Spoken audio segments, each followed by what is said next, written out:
Okay, finally. Okay, Okay, boleh start ke? boleh. Okay, yeah. Right, everybody ready?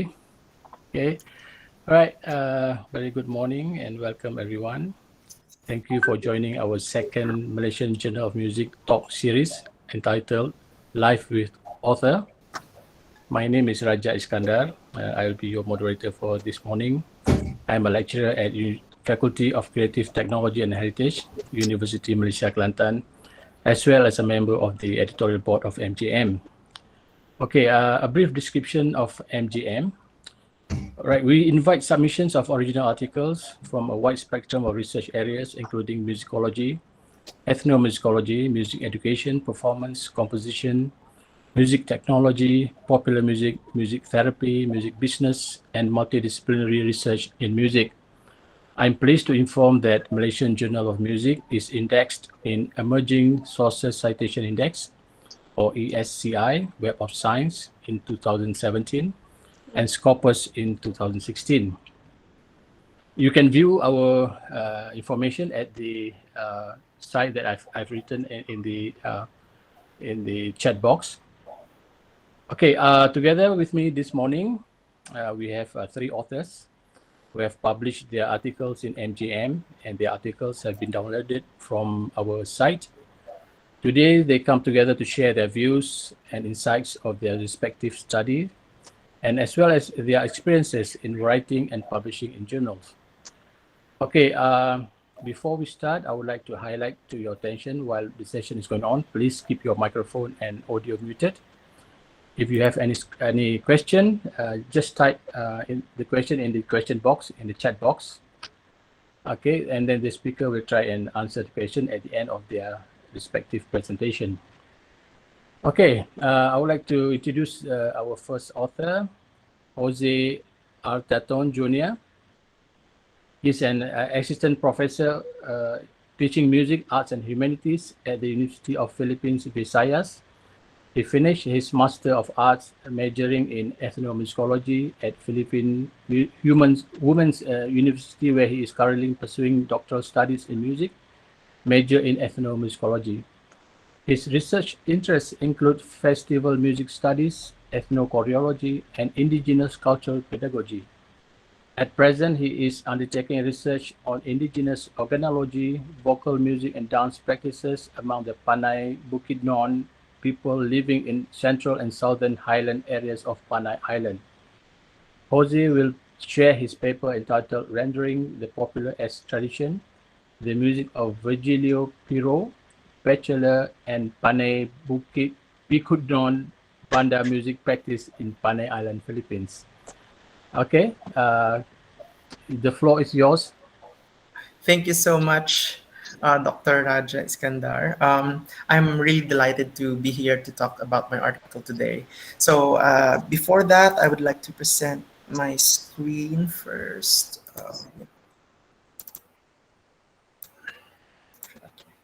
So can you see the presentation as of the moment? Okay, so I would like to start. Good day, everyone. I wrote about Virgilio Perot Bachelier because he is one of the many popular music icons in central and southern Philippines. In fact, he's dubbed as the premier haranista or balladeer in Panay Island in the Visayas region. So this is a photo collage of Pirot and some of his works and his discography.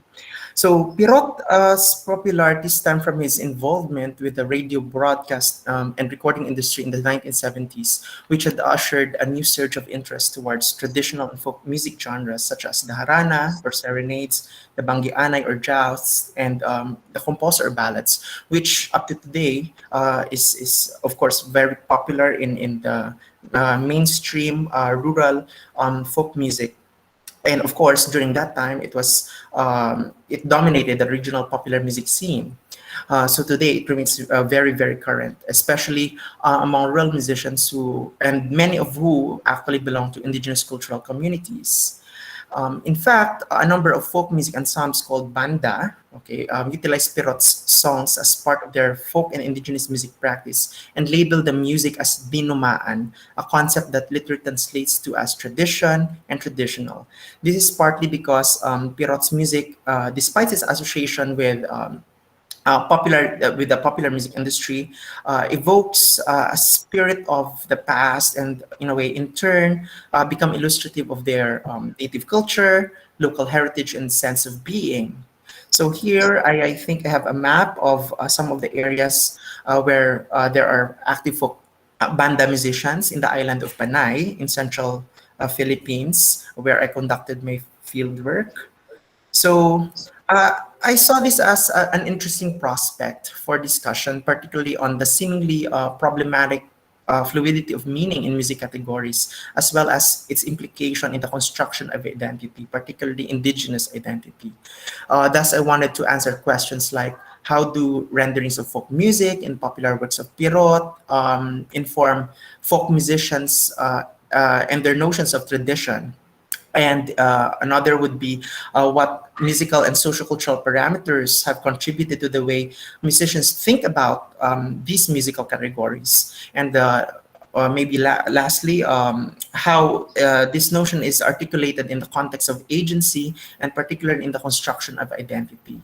So from my musings, I've seen that Pirot's music had been conflated under the category of traditional or tradition because of their consonances with musical aesthetics, lyricism, as well as imagery found in various folk music genres in the Visayas. So musically, some of his songs resemble a wide range of existing folk melodies familiar to many generations of listeners. For instance, the melodic formulas of composos or ballads are often adapted to new sets of lyrics depending on the songwriter and, of course, the narrative that that particular composer wishes to convey. And thus, when you can find, multiple narratives set in the same melodic tune, a practice that Perot himself had done. So I have here some two samples. One is Apo si Virginio, which is set in Tagalog, which is the national language of the Philippines, and Filipino. Filipino is the language of the national language of the Philippines, and another is a regional language, which is Hiligaynon. So this is the first sample.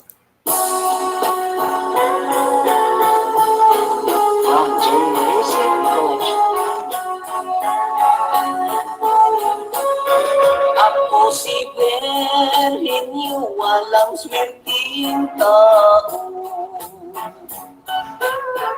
Kawawa nga ako ang sungit ng mundo.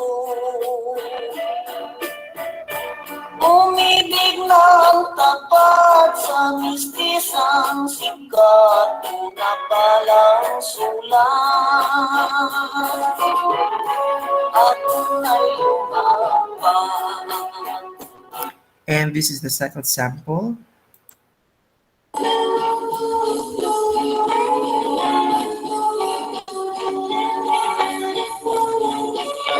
Mabutaw ang lasang nga akong gibuyan.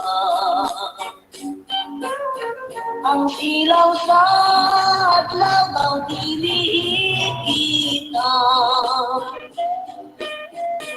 Ang dahon sa kahoy kung sa hangin, hoy kung daw sa makatao. Sa imong panginoon. So you can see the similarities of the two tunes. And in lyricism, on the other hand, Pirot's new music follows how folk verses are traditionally structured. So Pirot's renditions of the composo demonstrate the usual 12-syllable phrase structure employed in many Western Visayan ballads. Their narratives are also laced with imaginative and playful lyricism that alludes to images of the village life or simply of the folk. So because of its intersection with folk aesthetics, Pirot's music was easily integrated to contemporary folk music practice. And these were subsequently appropriated by the folk musicians in the region, making them staple pieces in the folk music repertoire. And because of this, I became invested on how this rendering of Pechelier's music as traditional in the process I call as traditionalization reshape our understanding of music categories. So Pirot's popular music is very much assimilated to the music and social lives of the folk musicians. And as discussed above, folk musicians have undeniably appropriated the music for their own purposes. And what is more interesting is on how indigenous musicians construe Pirot's music as tradition and more importantly, utilize such notion as reference to their cultural identity and reify their indigenous status. To illustrate, I referenced the song titled Purchase of Panay, which is perhaps one of the highly recognized composite pieces interpreted by Pirot. In the song, Pirot recounts the barter of Panay, a folk historical narrative that tells and of the exchange of land between the Negrito indigents and the Bornean migrants in the 13th century. And until today, the story still captures the popular imagination of many folk musicians and even of the urban populace in the region.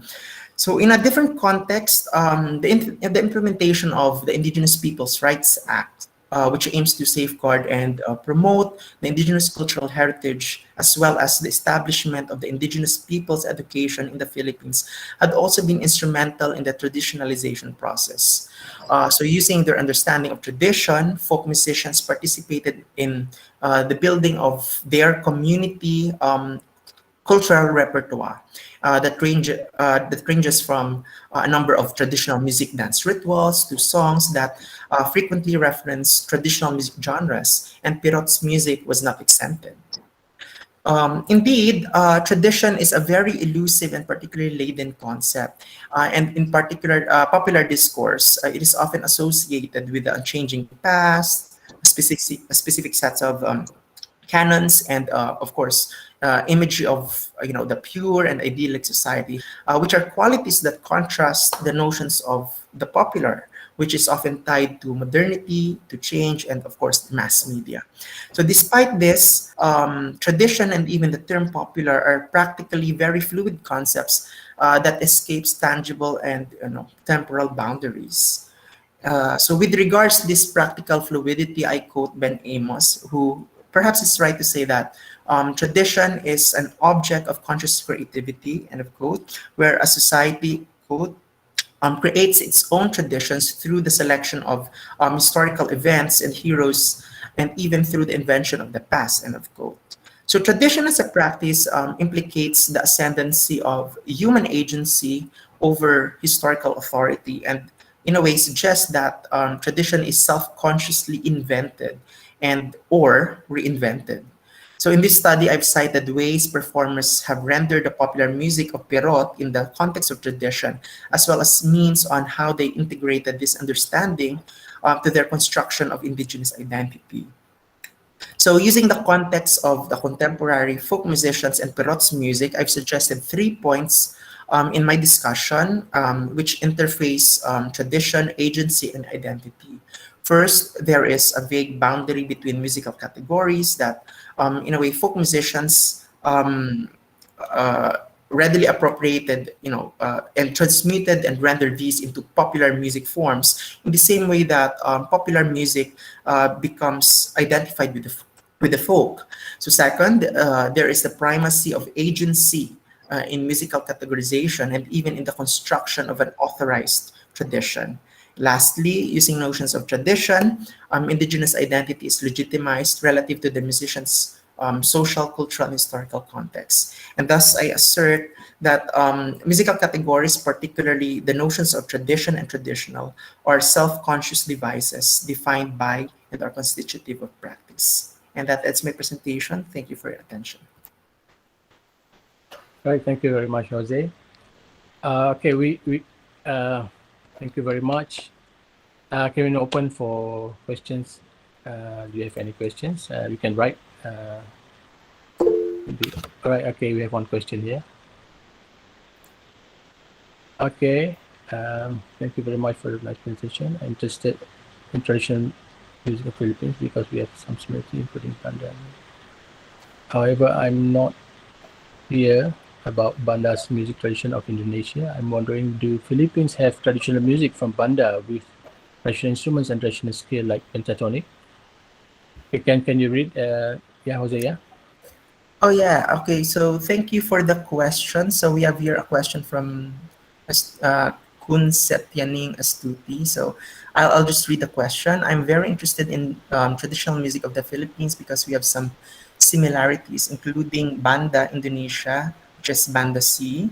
However, I have not heard about Banda's music traditional of Indonesia. So I'm wondering, do Philippines have traditional music from Banda? With traditional instruments and traditional scales like pentatonic. To be honest, I'm not really sure because I've not done research, especially in the connections between Panay music and um, banda Indonesian music. But of course, in my area, we have indigenous groups, okay, which of course were thought of to be, descendants or ancestors of Bornean settlers, and they are called as the Panay Bukidnon.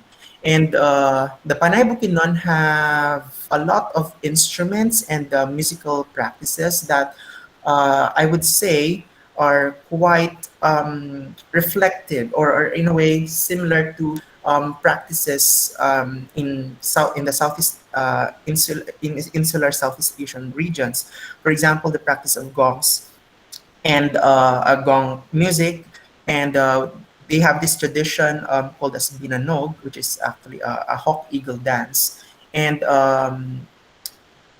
you can find a lot of gong music in insular Southeast Asia. But for banda, I'm not really sure. But maybe I've done some trips immersions in Borneo last time together with Jackie Kitingan, and I've seen some similarities when it comes to music, but I'm not sure with banda. So I hope uh, I did provide some insights in relation to that. I'm not really um, sure about the connection. Oh, sorry, banda. Okay, banda, including banda. Okay, banda. Banda is basically it's a string band. Okay, it's a string band. It's composed of in a way appropriated instruments. For example, we have the bombo, which is of course the bass drum, very Hispanic. We have also the bandio, which is uh, very American. So basically, uh, indigenous musicians have in a way appropriated these instruments coming from Hispanic and American cultures, and today it becomes the staple instrumentarium of the rural folk communities, besides of course the traditional Panay Bukidnon communities, which has a lot of gong and bamboo instruments. But in many or most parts of Panay Island, the banda, which is composed of cymbals, bandios, banjos, and of course bass drums and snare drums. The way they have, in a way, appropriated these musics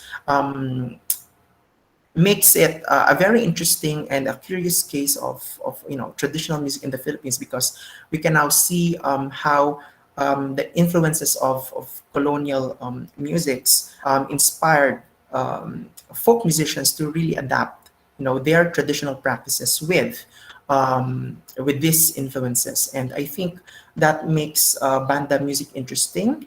And in relation to Mexican music, yeah, there is a link between Mexican and even Iberian Hispanic musics because of the trans-Pacific trade that happened in the Philippines during the Spanish colonial period. And of course, you can see in the literature that these instruments had been, utilized and had been um, constructed probably in the Philippines, because there were a lot of Latin American luthiers and instrument makers who were brought to the Philippines during that time. Yeah.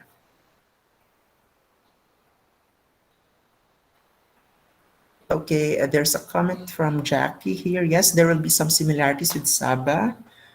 In previous centuries, Sabah's Iranon were regionally renowned as metallurgists under the Brunei Empire. Apart from that, there are other organological similarities. Yeah, I would agree to that. And of course, going back to the barter of Panay story, of course, the Panay Bukidnon would reference their ancestors to, to those coming from the Borneo island. So probably, the culture, the material culture had been in a way transported to Panay Island. So we have here a question from Arwin Tan. Thank you for your presentation. Can you tell us more about how the Panay Bukidnon indigenous groups receive the newly invented traditional music coming from their practice?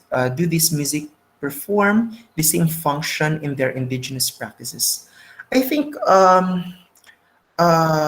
they because this is a very interesting case when it comes to how indigenous musicians categorize traditional, and even let's say indigenous music in the area. So as I have presented in the paper, there's really fluidity when it comes to how they conceive of tradition, especially of invented traditions.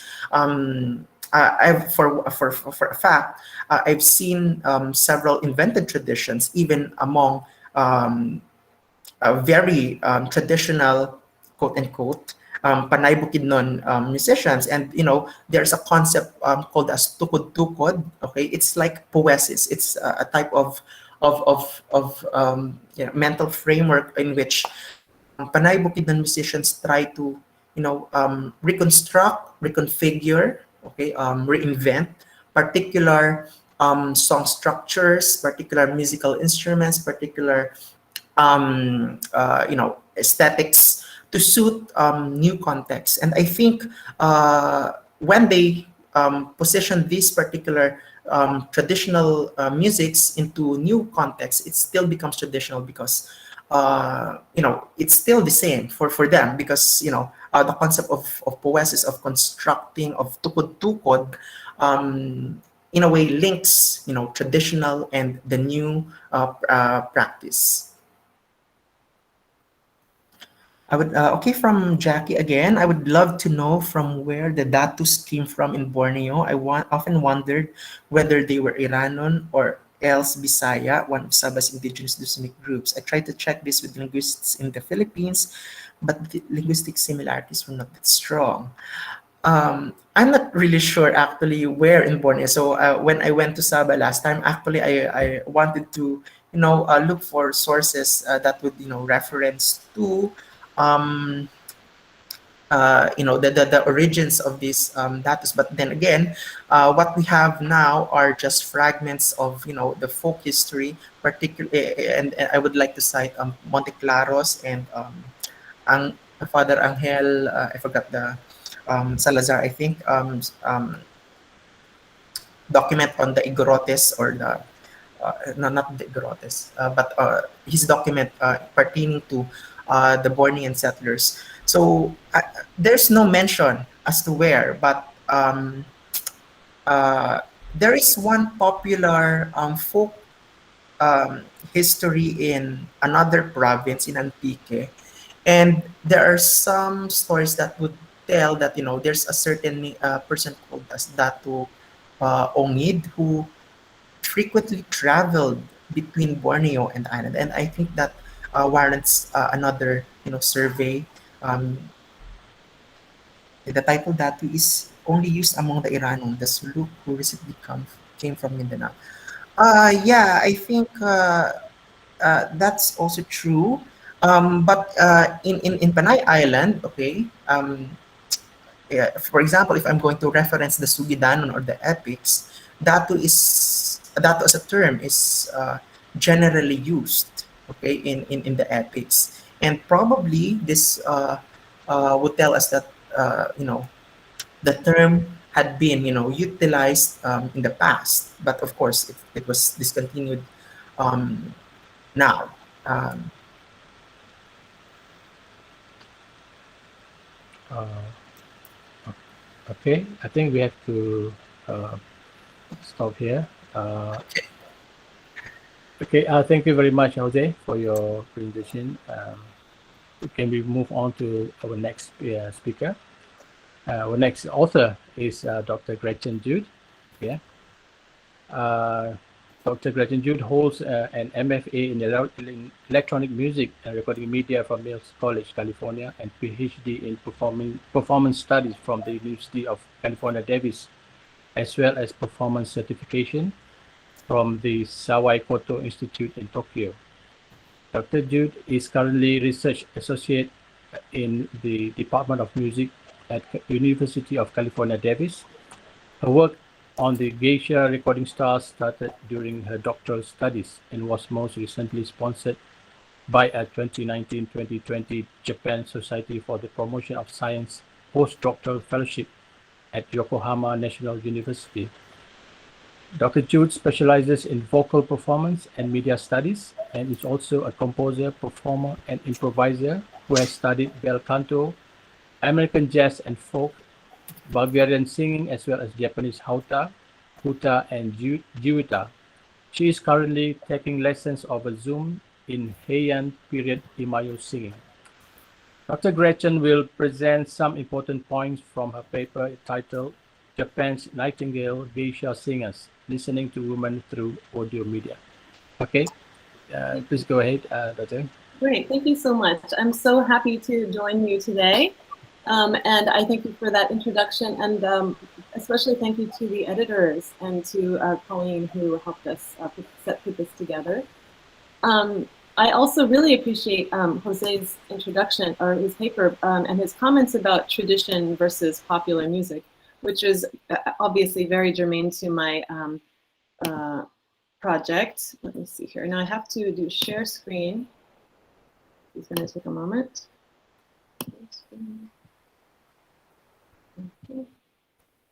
Sorry. Somehow it's hard to talk and do this at the same time. Okay, hopefully I'm sharing screen now. There we go. So I'd like to just give a very brief introduction and hope that this will encourage people to read the paper if they have not, and also form a way for us to have some questions and discussion if there is time. So perhaps everyone in the world is familiar with the visual aspect of the geisha, these performing, mostly female performing artists from Japan. However, what do they sound like? Here's some geisha in training in Kyoto. So even in the past and even in the present, we have these images of these women, but very few people know the music, even within Japan. So many young people in Japan have no idea about these types of music. More germane to my scholarly question is how has their vocal quality and their singing style changed over time? As we know, vocal music is very difficult to describe, especially when we don't have a common means of transcription. So happily, there is a whole history of the Nightingale geisha, who were actually popular recording artists who had come from the traditional world of the geisha. They were often called the Nightingale geisha or Uguisu geisha kashu, kashu meaning basically recording artist or recording singer, singing star, and basically a new category of musician. They emerged along with the development of Japan's mass media, starting in the very early 20th century. The first recorded geisha kashi that I found is around 1905. And this is contemporaneous with recordings of geisha in Germany and in other parts of Europe. They reached their peak in around the imperial period and after the war, so in the 1830s, 40s, and 50s. But many of these women continued performing and recording even until the 1990s when they were quite old. So I basically have a whole huge archive of these sort of recordings that were left by hundreds of geisha singers, from phonographs to early films, all the way until the internet. I'm going to focus on one particular person today, the geisha Ichimaru. She was not only one of the most famous, but also had the longest life. She started her recording career in the early 1930s after having been a geisha at a hot spring in Nagano Prefecture near her hometown, although where she was born is actually unknown. She made thousands of recordings over her lifetime and appeared in dozens of films. And she was a master of both traditional repertoire and innovative new popular forms, although we know, of course, from Jose's presentation that that's a very problematic distinction. It still is a very, very important one within the popular or the sort of usual understandings of music in Japan. So I'd like to give you a little sample of one of her more innovative pieces. This is a piece that she commissioned by jazz composer Hattori Ryoichi called Shamisen Boogie Woogie. 江戸小唄の一丸姉さんも名乗りを上げました三味線部。一丸さんは今年87歳。お元気でこの放送をご覧になってらっしゃると思います。三味線といでシャシャリツシャンシャンさっさ踊るよミューミューキューティウイタウイタよシャシャリツシャンシャン踊るわ踊るわ同じアップなら音だにゃしんだよさあそうでここしくしの海はちと海 Now, the complication of that particular video, it's a 1949 hit, which she performed live on television in 1974 at age 68. So she was 68 in that video. The TV broadcast was rebroadcast in 1993 in celebration of her 87th birthday, and was just uploaded to the internet in 2018. And I just found it earlier this week. So I'm very excited to find another piece of archival material. So the geisha as mass media stars is really an excellent, gives a lot of problems as well as a lot of interesting materials. Many of the Nightingale geisha singers appeared in Japanese films in the 1930s and 40s. They were a little bit less popular after the war in film. However, we have seen them, as we saw at the very beginning of this presentation, featured in corporate advertisement campaigns, even into the present day. And Ichimaru was in both of those type of mass media. She was also unusual in having an international career, albeit a very small one. When she joined the famous Japanese composer Koga Masao with the first group of Japanese musicians to tour internationally after World War II. So she was briefly in a Hollywood movie called Tokyo File 212. I'll show you a very brief clip of that.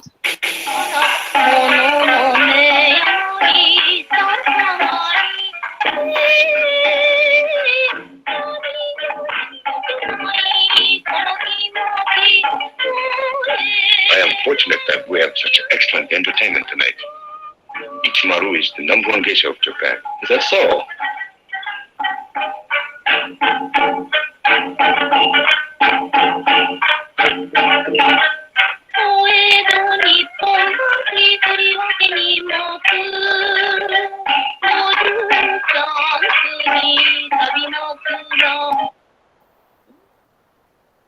So in short, I hope that you will join me in remembering these great female artists. Typically, Japanese music, traditional music, is seen as the realm of men. But in fact, these women were very, very influential in their time, both as traditional artists and as popular artists, and sort of in that liminal space in between.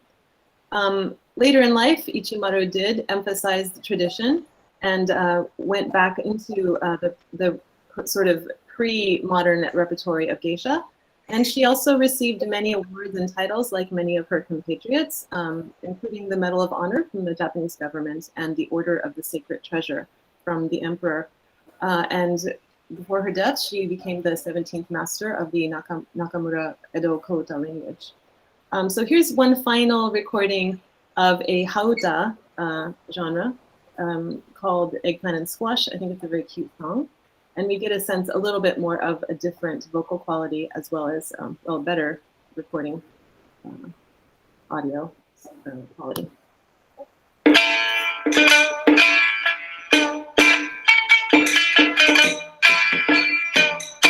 瀬戸のな田ん畑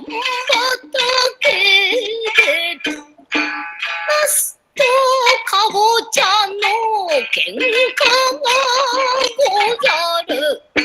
かぼちゃもとよりいたずらものだよ。長い手を出しナスの木に絡めつき、そこでナス目が真っ黒なって腹を立って、そこへ夕顔仲裁に入り、これさ待て待て待て待てかぼちゃ、色が黒いとって背が低いとってナスの木は地主だよ。おらやそなたは棚がに身分。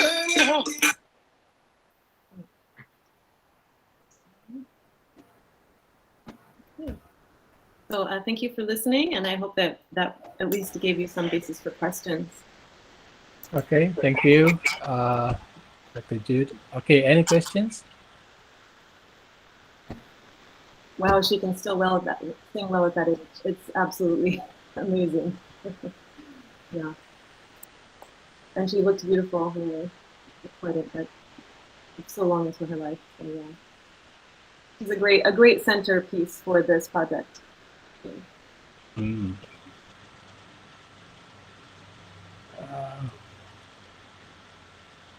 Anyone? Any comments or questions? Yes, the term nightingale. Dr. Chan is asking me to explain the term nightingale.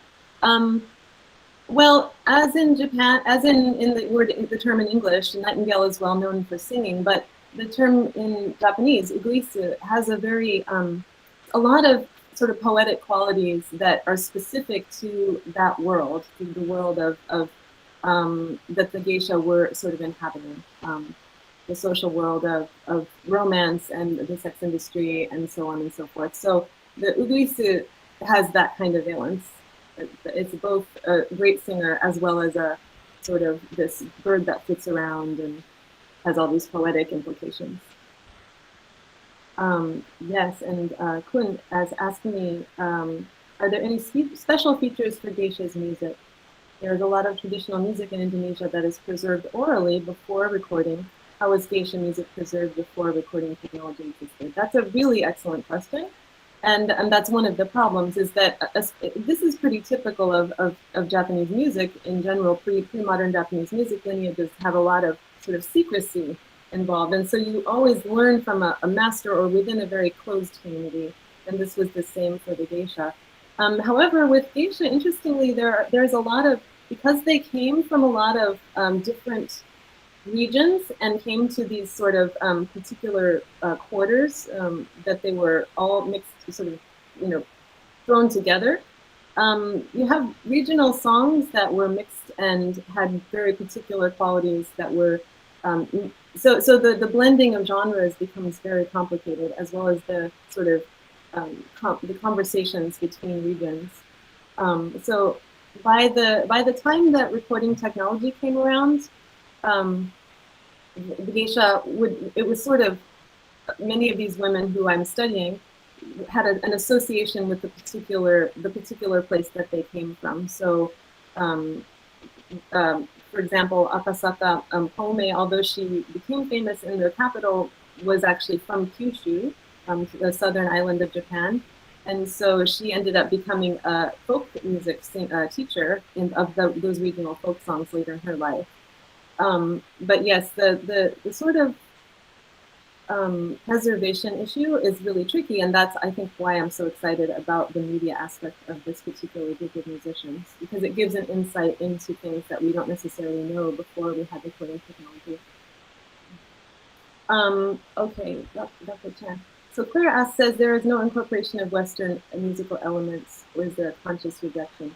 I think, you know, the incorporation of Western, what we might say is a Western element is very complicated in this situation, because early in Japanese musical history and social history, of course, and political history, very early, like 1868 was when people started importing things, and Western music actually was imported wholesale, to the point where many Japanese native traditions had trouble kind of keeping themselves from being influenced. So the interesting thing about geisha music is that there is, at least by the 1930s, there is a fabrication of a traditional music using kind of Western descriptions of a pentatonic scale, Yonanuki scale, which is not really a native concept.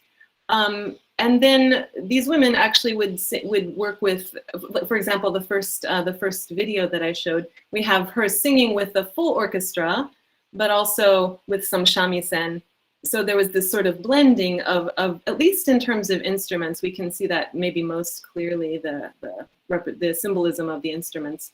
But that happened even, yeah, the earliest recordings that I could find. One of them is in 1928 or 29, and it's a woman singing a folk song with a piano. And it's such a strange sound, because they're clearly at that time, they were just, it was fashionable to sing geisha songs, and it was fashionable to use a piano, so they just put them together. So it problematizes this division between Western and Eastern, or between traditional and modern, in the same way that Jose was speaking about.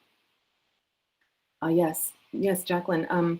In the West, the geisha has often been portrayed as a prostitute, not a serious musician. Your work is important. Was the shamisen a women's instrument? Yes. This is something that I do address, the first question of the geisha's proximity and relationship to the sex industry within early Japan. And I think that although I think a lot of people are being corrected in that, and there's a great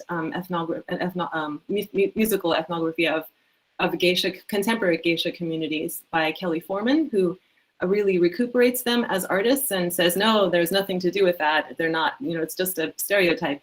But in fact, the proximity to the sex industry was very important in terms of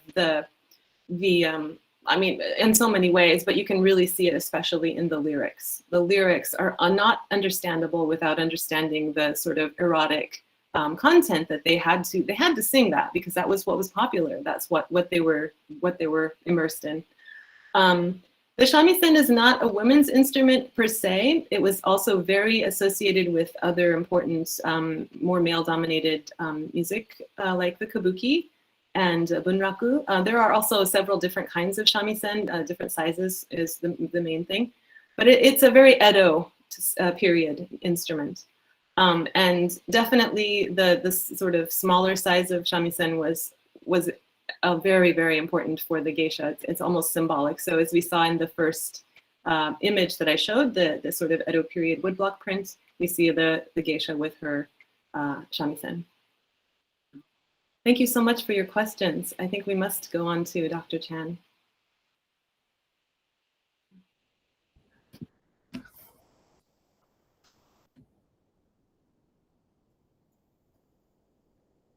Dr. Raja, you got to unmute your microphone, I think. Mute. Okay, thank you very much. All right, we move to our last author for this morning, Dr. Chan Yong-jan. Thank you for reminding me. Dr. Chan is an associate professor at the Music Department, Faculty of Human Ecology, University Putra, Malaysia. He holds a B education and MED in music education from Kyoto University of Education, and a Doctor of Literature in Ethnomusicology from Osaka University. He was a visiting professor at the College of Cross-Cultural and Multidisciplinary Studies of Kumamoto University from January 2016 until June 2017. As a jazz instructor, he has trained jazz undergraduates in Malaysia for decades. He has experience working as music director for community music projects for the people with disabilities, both in Japan and Malaysia. He has supervised research related to music and music education. Dr. Chan will share with us his paper, Intertextual Observations of Jimmy Boyle's Handwritten Manuscripts. Okay, the floor is yours, Dr. Chan. Thank you. Good morning, everyone, and it's a great pleasure for me to be here. And I want to congratulate Malaysian Journal of Music, our team in UPSI, Dr. Claire, and also the editor, Dr. Raja Iskandar, and also the whole team, like Dr. Colin Wong, who put up this fantastic event. But I think more importantly is the journal. I'm very grateful and very happy to see the journal is going strong.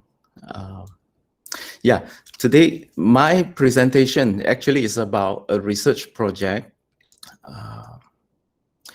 that I have been doing very slowly.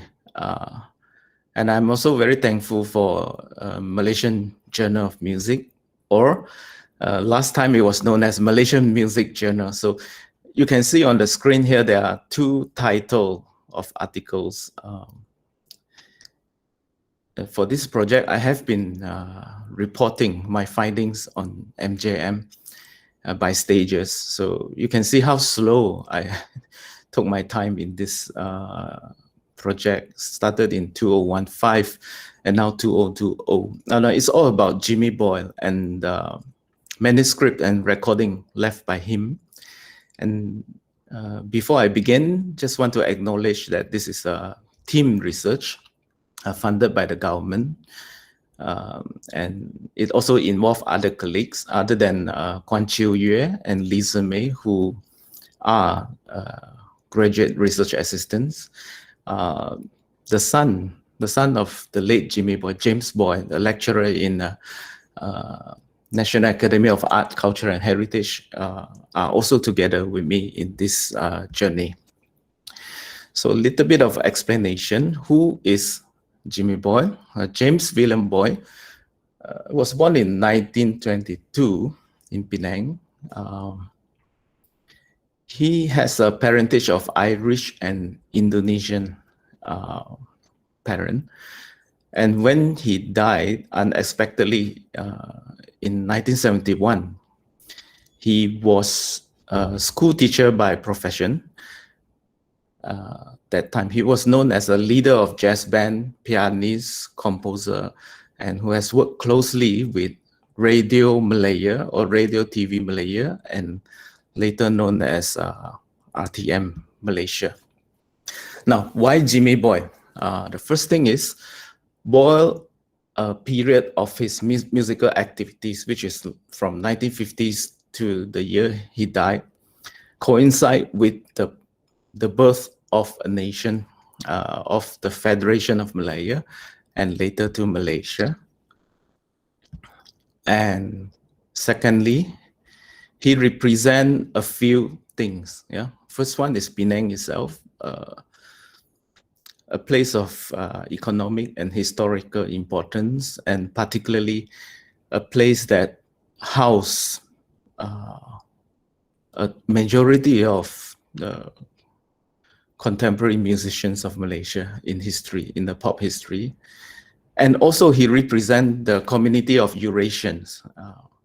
So I would personally say that Jimmy Boyle represents a case of a significant minority in the Malaysian music landscape, because he has been always by the side of a system, but he was very instrumental in many occasions.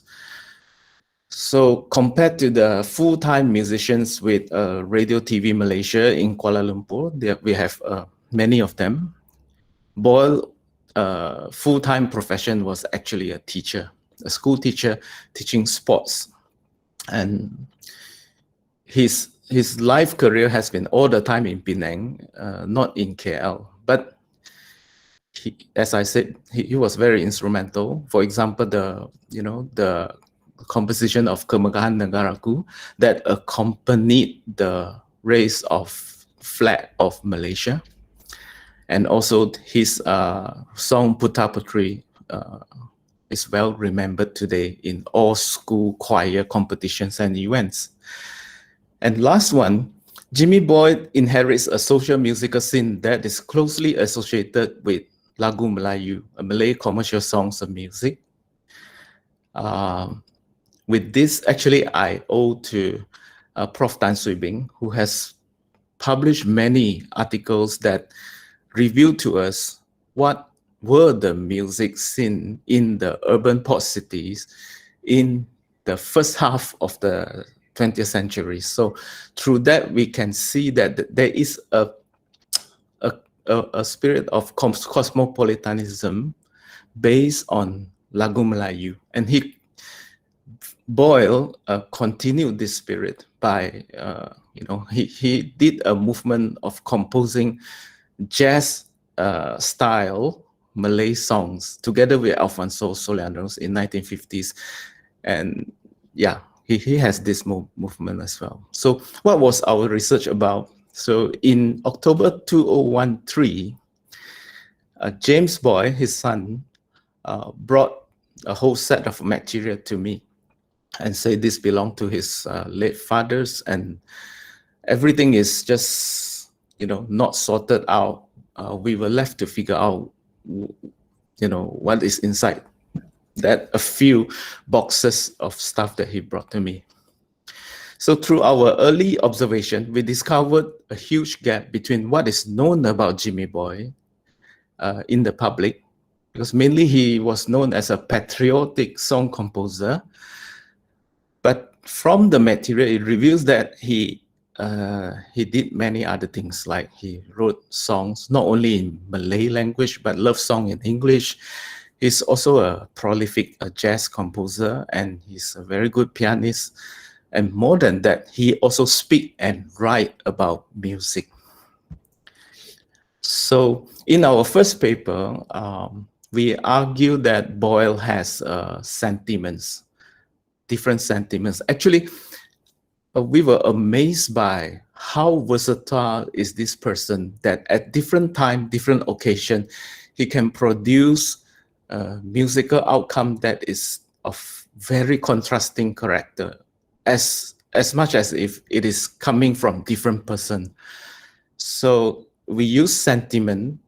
I have my own definition. I borrow from Gayatri Spivak's post-colonial discourse, that it holds a person could have an on mood and off mood, depending whether he or she is responding to social expectation or acting free from external control. So based on that, I use the word sentiment to represent all the different modes or way of feeling that Boyle has in his composition.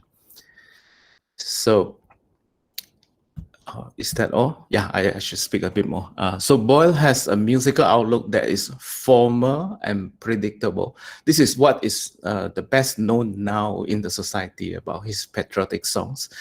But he's also relational and casual in writing Tin Pan Alley style English pop songs.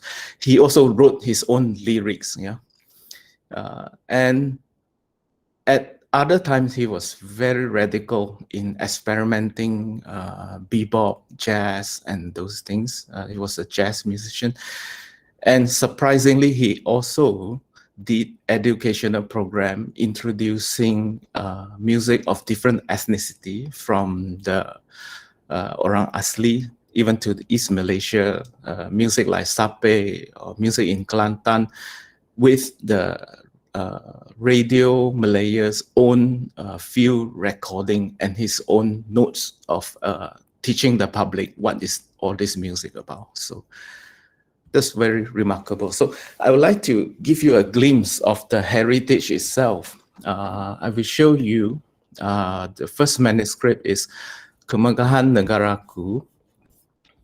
I think this is a bit well known right now, the episode behind the whole thing. Now, his handwriting as well. This is his former handwriting. Later, you can see his scribble is much more artistic and wild. But you can already see there are something being scribed off here. So if you trace the one that's being cancelled, it says Pulau Pinang, right? And if you sing along, the original song goes Pulau Pinang, Lembah Permata, Kemegahan Jaya. So it's actually written for Pulau Pinang.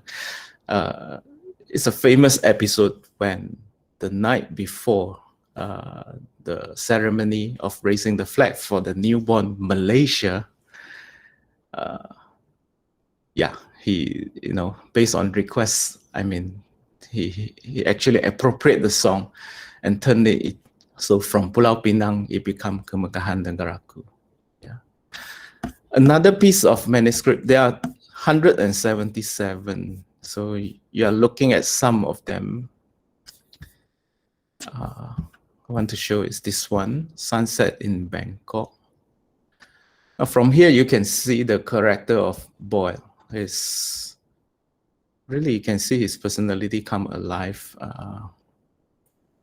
I think I don't need to say much, right? Other than the music, the scores, the description, look at this, the sight of an exotic sunset, shine only to Bangkok and this and that, and documentation of date and events. I just want to turn this a little bit to see, because he is also an artist. Here. Can see this whole drawing here. See that? Sunset on Bangkok. Yeah, from here we can really see who Boyle is. His personality is very clearly shown. Now I would like to show you two real tape recordings. His real tape recordings has many things, but I can only show you two. It's also my selection for this time. So first one is his piano solo, which is very unheard of Hujan Turun. Go to Hujan Turun. Hujan Turun is from 549, yeah? Okay. 549.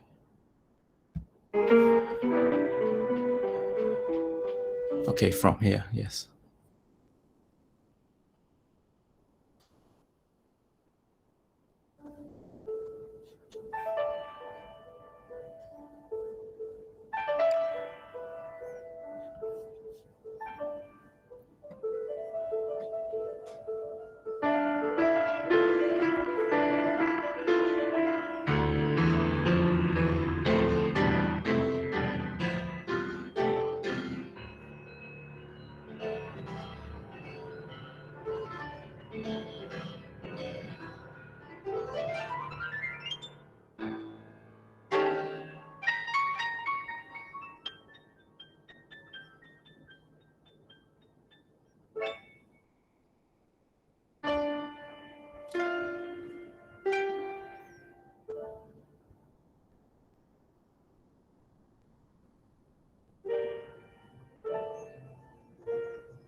Yeah, it's very dreamy kind of fantasizing.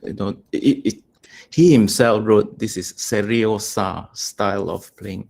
It really makes his more formal, more accessible way of music with his more radical self, and this is something in between. I suppose I do not know for what purpose he recorded this, but it remained to be something very exceptional from all the other things that he played. And the other example is a song for school, 1526.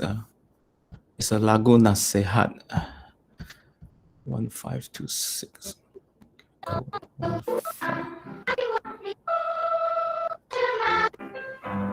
Okay.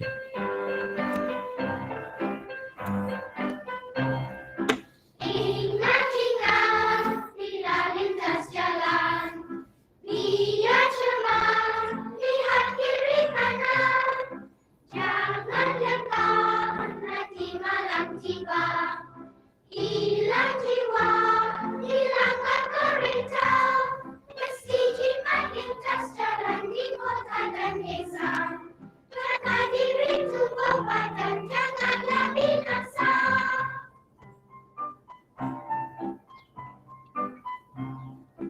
Ingat-ingat bila lintas jalan, biar cermat, lihat kiri kanan, jangan lengkap. Okay, I will stop here. These are the recording done probably at the end of 1950s, actually. It was written Convent Girls Choir, probably the convent school then. So over to this present article. What is in the article? So my present articles basically present the entire catalog. So if you read my article, you can see the entire catalog of 177 pieces with song titles, remarks, the date, and the player. So I believe that is actually important information for many people to start their research or applications. I apply a bit the framework of intertextuality by Yoshiko Tokumaru, well-known ethnomusicology in Japan. But I would just save the theoretical explanation by now. Basically, it's for inter-item comparison kind of ideas. So this is my last slide. Intertextual analysis with the aid of catalog provided a lot of detailed observations. So now I couldn't have big arguments, but a little bit here and there. Very interesting observations. For example, he wrote a piece called Pening, and which actually points to Dizzy Gillespie, the bebop players, a bit here and there. And he also reviewed what song he played last time, because last time you do not have photocopy machine, so he hand copied the songs that he want to learn. So a lot of things can be traced there, but right now it's all the evidence here and there. So this deepened the, there is a whole world within Jimmy Boy itself before we talk about his relation or his, influence in the society. So yeah, this intertextual relationship is substantiated through these materials, but our work is still going on, and our next step is to involve the recorded media. There are about 10 open reel tapes recording to be analyzed. So hopefully we can have our third article with MJM. Thank you very much. Okay, thank you very much, Dr. Chan. We have two questions so far. The first one by Hun Setyaning Astuti. Dr. Chan is wonderful to doing research writing, the son of the figure. This research definitely stood contempt. Could you please describe the method and the process? So it's a material research. So what we have is just a whole set of materials. So there is a stage of sorting out, examine the condition, digitize them, and catalog them.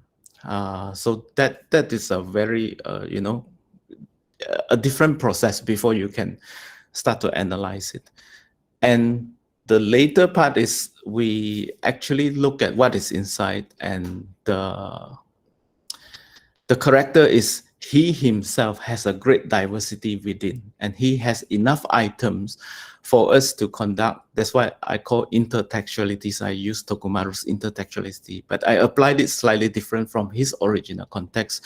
But basically it means you can cast a musical text in the relation with other musical texts. So we try to see what is the relation within, all are produced by the same person, but what is the possible link from there. But this is what the materials tell us, and I thought that that would be the contribution that a material as an agent can make. Then from Jacqueline, hi Jacqueline, he died of a hemorrhage, and during the sport time at the grass field. So it's a very tragic date. From Sofian, what do you think at the time, apart from Jimmy Boy, there were also composers? Yes, Zubin Zaid, yes. Ahmad Jaafar, yes. What made Jimmy Boy special in the... Yeah, Jimmy Boy is special because he's not in the industry. That's the interesting part. He's a school teacher. So I think Prof. Zaharu will be happy to hear that. He is a crossover kind of person. So it is different from P. Ramlee, from, those people are really in the industry. Like Alfonso is in the industry. He is steering the main, the musical view. But Jimmy Boy is always by the side. So much so that Ahmad Merican has to drag him out from church and say, please, you write some Malay song. It's actually, so another thing is he did everything not by, not by purpose, not like I want to develop my career kind of things. It's always by the side, and behold, there's so many things. He's more active than, a full-time kind of things. That's the very cheerful character of him. And then from Jude, is there a cultural fluidity expressed, or would you describe his music as largely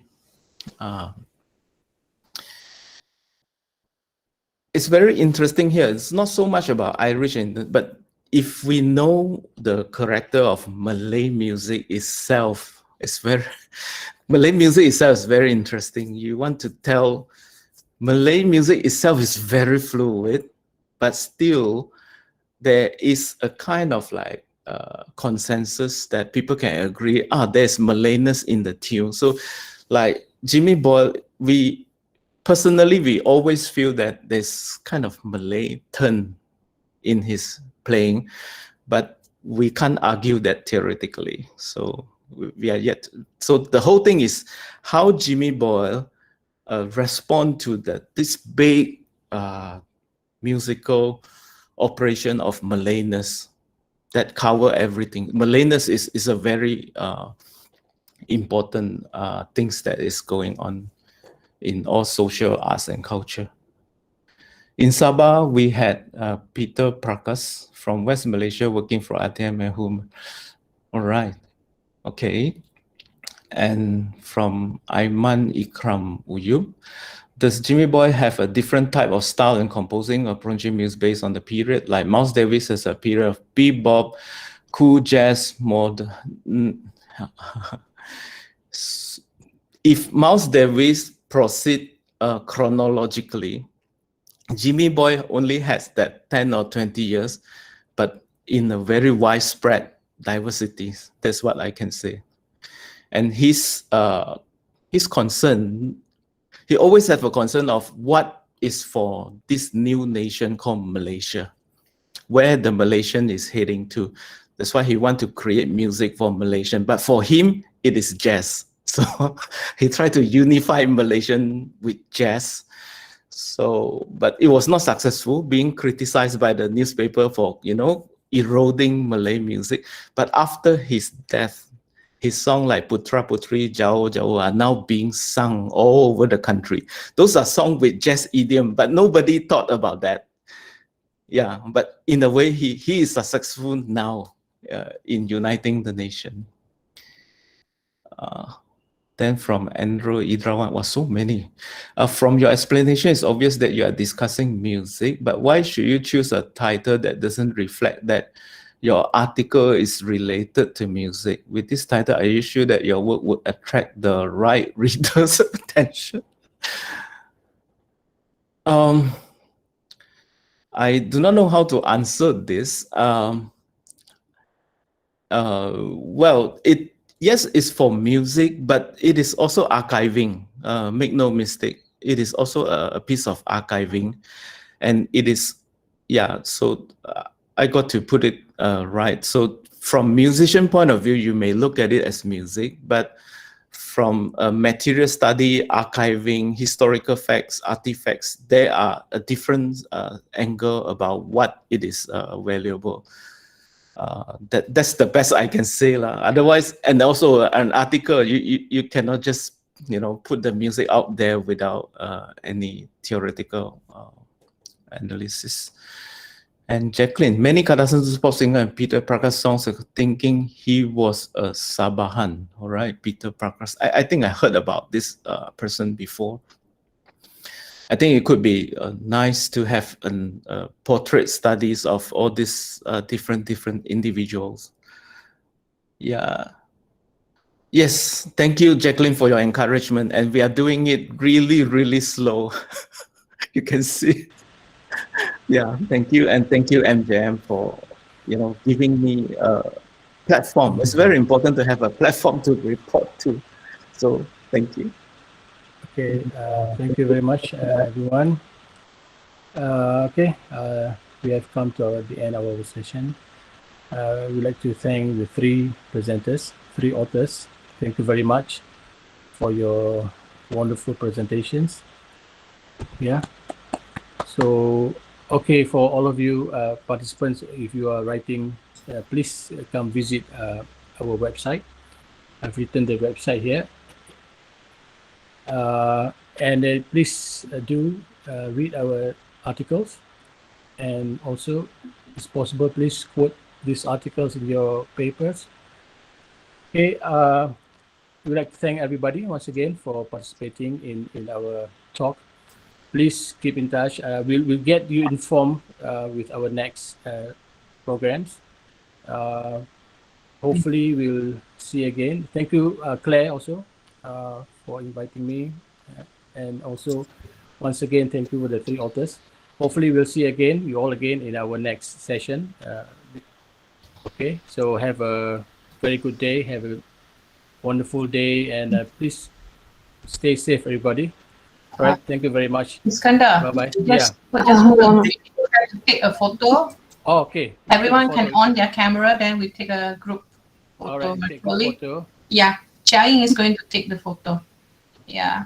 Yep. Switch on your video. Okay, good morning, everyone. Okay. Okay. Everybody ready? Okay. Rita. Okay. All right, so are you ready? Okay, 1, 2, 3. Okay, one more time. 1, 2, 3. Okay. All right. Thank you, everyone. Okay. Thank you, everyone. Thank you. Yeah, take care, everybody. All right. Thank you so much. Thank you. Thank you. Have a good time. I'll be my student. Great. Oh, Jacqueline, thank you for listening. Thank you. It's wonderful, wonderful. Thank you for everyone. It's a wonderful meeting. I hope to see you again next time. Bye-bye. Bye-bye. Thank you, Prof.